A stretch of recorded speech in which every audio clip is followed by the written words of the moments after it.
46তম বিসিএসে ইংরেজি সাহিত্যে আসা আরেকটি গুরুত্বপূর্ণ প্রশ্ন হচ্ছে, which period is known as the golden age of English literature?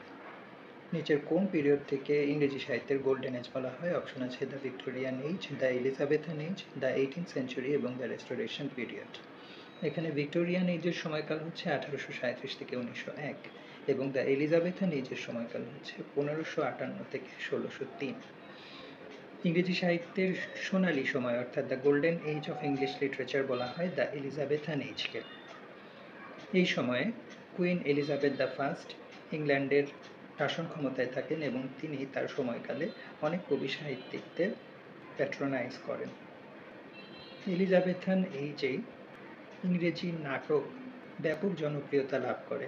এই সময়কালের কয়েকজন বিখ্যাত সাহিত্যিক হচ্ছেন William Shakespeare, Christopher Marlowe, Ben Jonson, sir Philip Sidney. William শেক্সপিয়ারের অনেক বিখ্যাত নাটক এবং কবিতা রয়েছে, তার মধ্যে কয়েকটি এখানে মাত্র উল্লেখ করছি আমি: Hamlet, Macbeth, Romeo and Juliet. Christopher মার্লোর বিখ্যাত নাটক হচ্ছে ডক্টর ফস্টাস, বেন জনসনের বিখ্যাত নাটক বলবন এবং স্যার ফিলিপ সিডনির লেখা অ্যাস্ট্রোফেল অ্যান্ড স্টেলা। তাহলে এই প্রশ্নটির উত্তর হবে দ্য এলিজাবেথান এজ। এটি হচ্ছে the golden age of English literature, সময়কাল 1558 থেকে 1603। ধন্যবাদ।